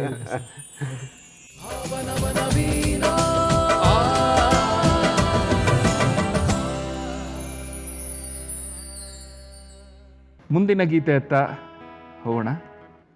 ಹೂವಿನ ಸೊಬಗನು ನೋಡುತ್ತ ನೀನು.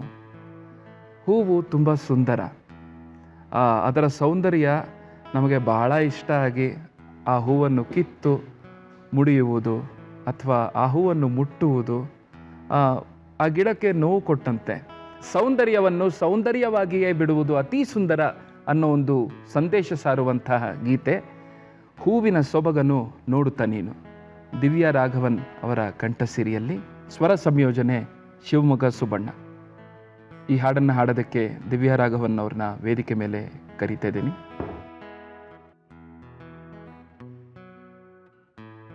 ಮೇಡಮ್, ವೇದಿಕೆಯನ್ನು ನಿಮ್ಮದು.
ಭುವಿಯನ್ನು ನೋಡುತ್ತ ಸೊಬಗಿಗೆ ಮೆಚ್ಚಿ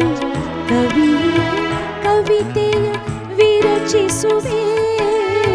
ಭುವಿಯನ್ನು ನೋಡುತ್ತ ಸೊಬಗಿಗೆ ಮೆಚ್ಚಿ ಕವಿತೆಯ ವಿರಚಿಸುವೆ. ಭುವಿಯಾನಂದಕ್ಕೆ ಜೀವವನಿತ, ಭುವಿಯಾನಂದಕ್ಕೆ ಜೀವವನಿತ, ಬೇಸ್ತನ ವೇದನೆ ಅರಿತಿಹೆಯ. ಹೂವಿನ ಸೊಬಗನು ನೋಡುತ್ತ ನೀನು ಕೋಮಲವೆನ್ನುತ್ತ ಮುತ್ತಿಡುವೆ.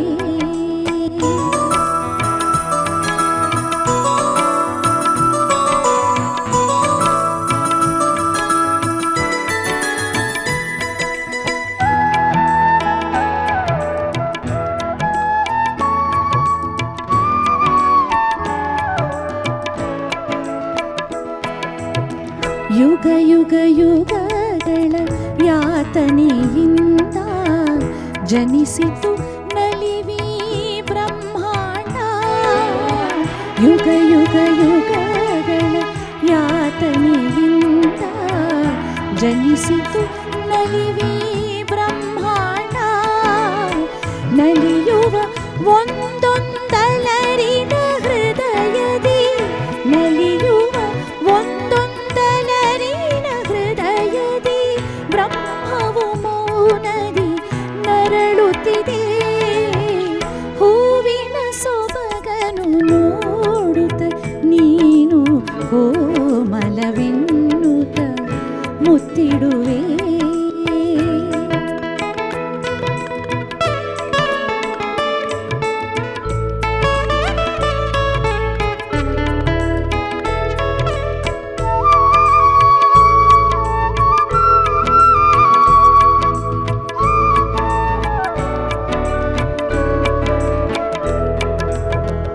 ಮುಂದಕ್ಕೆ ನೋಡುವ ಕವಿಗಳ ಕಣ್ಣಿಗೆ ಬ್ರಹ್ಮವು ಹರ್ಷದಿ ಕುಣಿಯುತ್ತಿದೆ. ಮುಂದಕ್ಕೆ ನೋಡುವ ಕವಿಗಳ ಕಣ್ಣಿಗೆ ಬ್ರಹ್ಮವು ಹರ್ಷದಿ ಕುಣಿಯುತ್ತಿದೆ. ಹಿಂದಕ್ಕೆ ನೋಡುವ ಋಷಿಗಳ ಕಣ್ಣಿಗೆ, ಹಿಂದಕ್ಕೆ ನೋಡುವ ಋಷಿಗಳ ಕಣ್ಣಿಗೆ ಯಾತನೆಯಿಂದದು ಹೊರಳುತ್ತಿದೆ. ಹೂವಿನ ಸೊಬಗನು ನೋಡುತ್ತ ನೀನು ಕೋಮಲವೆನ್ನುತ್ತ ಮುತ್ತಿಡುವೆ. ಹೂವಿನ ಪೆಂಪಿಗೆ ಬಾಳನು ಕೊಟ್ಟ, ಹೂವಿನ ಪೆಂಪಿಗೆ ಬಾಳನು ಕೊಟ್ಟ ಮೊಳಕೆಯ ಗೋಳನು ನೀನರಿಯೇ. ಹೂವಿನ ಸೊಬಗನು ನೋಡುತ್ತ ನೀನು ಕೋಮಲವೆನ್ನುತ್ತ ಮುತ್ತಿಡುವೆ. ಕೋಮಲವೆನ್ನುತ್ತ ಮುತ್ತಿಡುವೆ. ಹೂವಿನ ಸೊಬಗನು ನೋಡುತ್ತ ನೀನು ಕೋಮಲವೆನ್ನು. ಹೂವಿನ ಸೊಬಗನ್ನು ನೋಡುತ್ತ ನೀನು, ಈ ಹಾಡನ್ನು ಕೇಳ್ತಾ ಒಂದು ಹೂವಿನ ಸೊಬಗನ್ನೇ ನೋಡದಂತಾಯಿತು. ಒಂದು ಮಾತನ್ನು ಹೇಳಲಿಕ್ಕೆ ಇಷ್ಟಪಡ್ತೇನೆ. ಕುವೆಂಪು ಅವರ ಗೀತೆಗಳಂದರೆ ಅದರಲ್ಲಿ ವಿಶೇಷವಾಗಿ ಶಿವಮೊಗ್ಗ ಸುಬ್ಬಣ್ಣ ಅವರು ಅನೇಕ ಗೀತೆಗಳನ್ನು ಸಂಯೋಜನೆ ಮಾಡಿದ್ದಾರೆ, ಹಾಡಿದ್ದಾರೆ. ಅಶ್ವಥ್ ಅವರ ಸಂಯೋಜನೆಯಲ್ಲಿ ಹಾಡಿದ್ದಾರೆ. ತಾವೇ ಸ್ವತಃ ಅನೇಕ ಕುವೆಂಪು ಗೀತೆಗಳನ್ನು ಅವರು ಹಾಡಿದ್ದಾರೆ. ಮತ್ತು ಕುವೆಂಪು ಅವರ ಅಚ್ಚುಮೆಚ್ಚಿನ ಗಾಯಕ ಕೂಡ ಸುಬ್ಬಣ್ಣ ಅವರು. ಅವರಿಗೆ ಒಂದು ನಮಸ್ಕಾರ.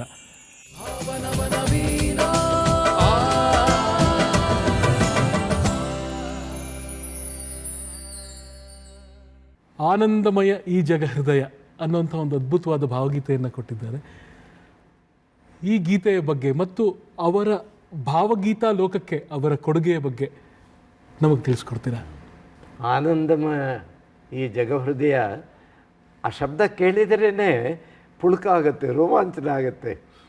ಯಾಕೆಂದರೆ ಜಗತ್ತನ್ನು ಈ ಕವಿ ಕಂಡದ್ದು ದುಃಖಮಯವಾಗಲ್ಲ, ಆನಂದಮಯವಾಗಿ. ಈ ಬದುಕು ನಾವು ಯಾವಾಗಲೂ ನಮ್ಮ ಕಷ್ಟಗಳು, ದುಃಖ ದುಮ್ಮಾನಗಳು ಬೇಕಾದಷ್ಟಿರುತ್ತೆ. ಅದನ್ನೆಲ್ಲ ಅರಸ್ಕೊಂಡು ಅದನ್ನೆಲ್ಲ ಕಾವ್ಯದಲ್ಲೂ ಕೊಡಬೇಕಾದದ್ದು ಕವಿ. ಅದರಿಂದ ಮೂಡಿದಂತಹ ಬೇರೆ ಭಾವನೆಗಳ ಲೋಕವನ್ನು ನಮಗೆ ದರ್ಶನ ಮಾಡಿಸ್ಬೇಕು. ಶಿವಮೊಗ್ಗ ಸುಬ್ಬಣ್ಣನವರ ಸುಮಧುರ ಕಂಠದಲ್ಲಿ ಅದು ಮೂಡಿ ಬಂದು ಕನ್ನಡ ನಾಡಿನ ಉದ್ದಗಲಗಳಲ್ಲಿ ಅದು ಅನುರಣಿತವಾಯಿತು. ಇದರಲ್ಲಿ ಕವಿಯ ಹಿರಿಮೆಯನ್ನು ಕಾಣ್ತೇವೆ ಮತ್ತು ನಾದಕ್ಕೆ ಅನುಗುಣವಾದಂತಹ ಛಂದೋ ಲಯ. ಒಂದು ಕಾವ್ಯದಲ್ಲಿ ಲಯ ಬಹಳ ಮುಖ್ಯ. ಅದರ ಓಟ, ಅದರ ನಡಿಗೆ, ಅದರ ವಿನ್ಯಾಸ, ಶಬ್ದಗಳ ಜೋಡಣೆ, ಇದು ಹಾಡುಗಾರನಿಗೆ ಒಂದು ರೀತಿ ಪ್ರಿಯವಾಗುವ ರೀತಿಯಲ್ಲಿ, ಉಚ್ಚಾರಕ್ಕೆ ಅನುಕೂಲವಾಗುವ ರೀತಿಯಲ್ಲಿ ಇದ್ದರೆ ಅವನಿಗೆ ಇನ್ನಷ್ಟು ಉತ್ಸಾಹ ಬರುತ್ತೆ.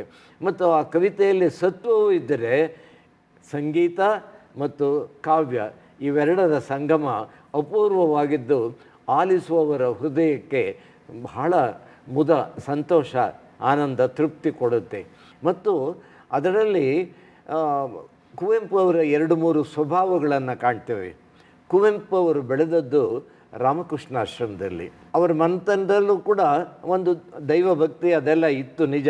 ಆದರೆ ರಾಮಕೃಷ್ಣಾಶ್ರಮಕ್ಕೆ ಸೇರಿದ ಮೇಲೆ ಅವರು ರಾಮಕೃಷ್ಣರ, ವಿವೇಕಾನಂದರ ಪ್ರಭಾವಕ್ಕೆ ಒಳಗಾದರು. ಅವರು ತುಂಬ ಚಿಕ್ಕ ವಯಸ್ಸಿನಲ್ಲೇ ಬರೆದ ಅದ್ಭುತವಾದ ಕೃತಿಗಳಲ್ಲಿ ವಿವೇಕಾನಂದರನ್ನು ಕುರಿತು ಬರೆದ ಸ್ವಾಮಿ ವಿವೇಕಾನಂದ ಮತ್ತು ರಾಮಕೃಷ್ಣ ಪರಮಹಂಸರನ್ನು ಕುರಿತು ಬರೆದ ರಾಮಕೃಷ್ಣ ಪರಮಹಂಸ, ಈ 2 ಕೃತಿಗಳಲ್ಲಿ ಅವರ ಸ್ವಭಾವ, ಅವರ ಮನಸ್ಸು ಯಾವ ದಿಕ್ಕಿನಲ್ಲಿ ಅದು ವಿಹರಿಸುತ್ತೆ ಅನ್ನುವುದಕ್ಕೆ ನಮಗೆ ಬೇಕಾದ ತಿಳುವಳಿಕೆ ಪ್ರಾಪ್ತವಾಗೋದು ಈ 2 ಕೃತಿಗಳನ್ನು ಓದಿದಾಗ. ಹೀಗಾಗಿ ನಿಸರ್ಗವನ್ನು ನೋಡುವ ಸಂದರ್ಭದಲ್ಲಿಯೂ ಅದರಲ್ಲಿ ದೈವವನ್ನು ಕಾಣ್ತಾರೆ, ಅವರು ಶಿವನನ್ನು ಕಾಣ್ತಾರೆ. ನೋಡಿ, ಶಿವ ಕಾವ್ಯದ ಕಣ್ಣು ಅಂತ ಹೇಳ್ತಾರೆ. ಕವಿಗೆ ಶಿವದೃಷ್ಟಿ ಅಂದರೆ ಮಂಗಳಕರವಾದದ್ದು ಅಂತ, ಶುಭಕರವಾದದ್ದು, ಶ್ರೇಯಸ್ಕರವಾದಂತಹ ಒಂದು ಚಿಂತನೆಯಿಂದ ನೋಡಿದಂತಹ ಸಂದರ್ಭದಲ್ಲಿ ಶಿವನು ಅವನು ಕವಿ ಒಳಗಣ್ಣು ಇದೆಯಲ್ಲ, ಶಿವನಿಲ್ಲದ ಕಣ್ಣು ಕುರುಡು ಅಂತ ಹೇಳ್ತಾರೆ. ಹೀಗಾಗಿ ಶಿವ ಅಂದರೆ ಬರೀ ದೈವ ಮಾತ್ರ ಅಂತ ಅಲ್ಲ, ಚೆಲುವು ಕೂಡ ದೈವ ಆವಿರ್ಭವಿಸುವ, ಕಾಣಿಸಿಕೊಳ್ಳುವ, ಪ್ರತ್ಯಕ್ಷವಾಗುವ ಒಂದು ರೀತಿ. ನಿಸರ್ಗದ ಮೂಲಕ ನಮಗೆ ದೈವಕ್ಕೆ, ಅದರ ಸಾನ್ನಿಧ್ಯಕ್ಕೆ ಹೋಗೋಕ್ಕೆ ಸಾಧ್ಯವಾಗುತ್ತೆ ಅನ್ನೋದಕ್ಕೆ ಕರ್ಕೊಂಡು ಹೋಗುವ ಕೈ ಈ ಆನಂದಮಯ ಜಗಹೃದಯ ನಮ್ಮ ಕವಿತೆ. ದೂರದರ್ಶನ ವಾಹಿನಿಯ ಇಂದಿನ ಭಾವ ನವನವೀನ ಕಾರ್ಯಕ್ರಮಕ್ಕೆ ಬಂದಿದ್ದಕ್ಕಾಗಿ, ಕುವೆಂಪು ಅವರು ಹಲವಾರು ವಿಚಾರಗಳನ್ನು ನಮಗೆ ತಿಳಿಸ್ಕೊಟ್ಟಿದ್ದಕ್ಕಾಗಿ ತಮಗೆ ಹೃತ್ಪೂರ್ವಕ ಧನ್ಯವಾದಗಳು ಸರ್. ನನಗೂ ತುಂಬ ಸಂತೋಷ ಆಗಿದೆ.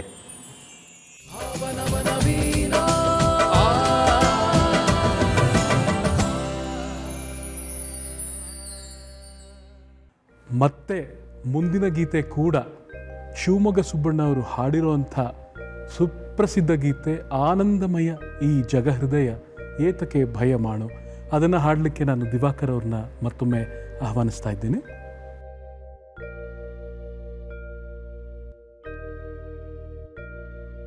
ಈಗ ಕೇಳೋಣ ಆನಂದಮಯ ಈ ಜಗಹೃದಯ ಏತಕ್ಕೆ ಭಯ ಮಾಡೋ, ಸೂರ್ಯೋದಯ ಚಂದ್ರೋದಯ ದೇವರ ದಯೆ ಕಾಣೋ, ದಿವಾಕರ್ ಅವರ ಧ್ವನಿಯಲ್ಲಿ.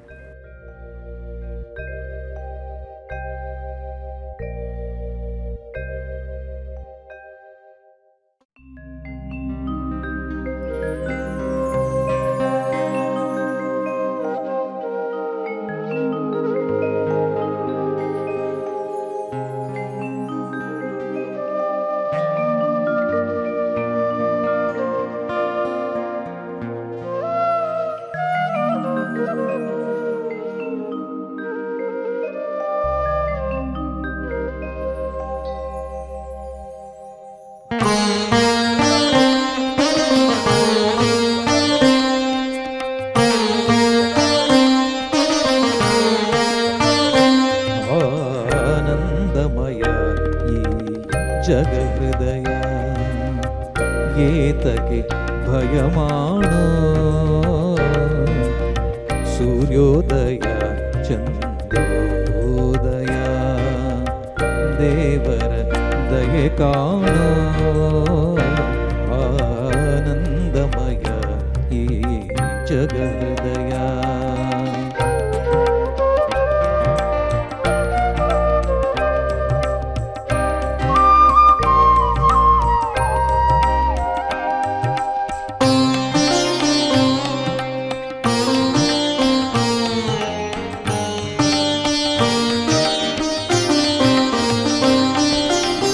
ಬಿಸಿಲಿದು ಬರೀ ಬಿಸಿಲಲ್ಲವೋ, ಸೂರ್ಯನ ಕೃಪೆ ಕಾಣೋ,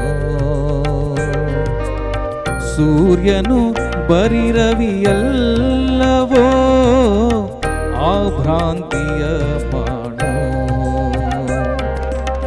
ಬಿಸಿಲಿದು ಬರೀ ಬಿಸಿಲಲ್ಲವೋ, ಸೂರ್ಯನ ಕೃಪೆ ಕಾಣೋ,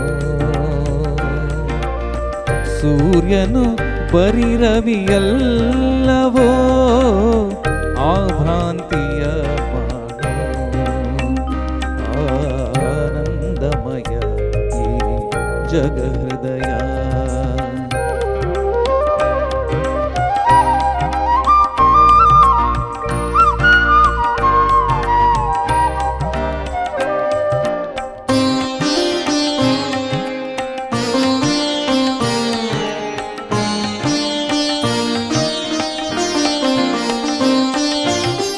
ರವಿವದನವೇ ಶಿವ ಸದನವೋ, ಬರಿ ಕಣ್ಣದು ಮಣ್ಣೋ,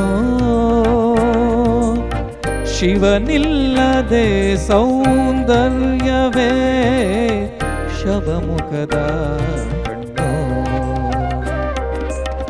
ರವಿವದನವೇ ಶಿವ ಸದನವೋ, ಬರಿ ಕಣ್ಣದು ಮಣ್ಣೋ, ಶಿವನಿಲ್ಲದೆ ಸೌಂದರ್ಯವೇ ಶವಮುಖದ ಕಣ್ಣೋ, ಆನಂದಮಯ ಈ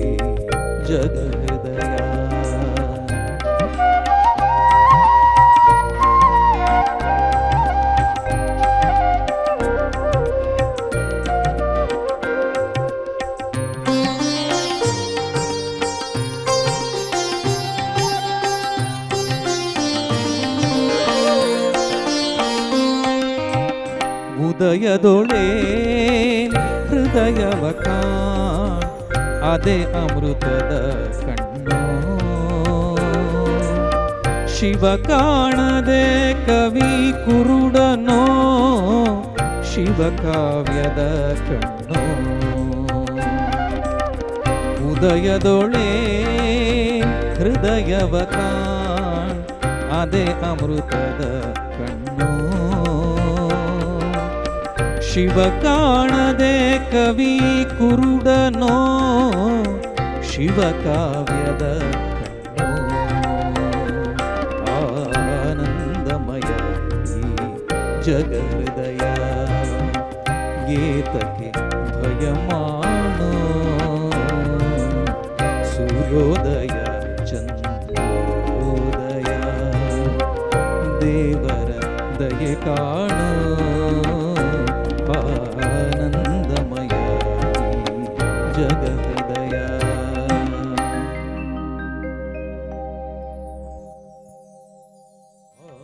ಆನಂದಮಯ ಈ ಜಗಹೃದಯ ಏತಕ್ಕೆ ಭಯ ಮಾಡೋ.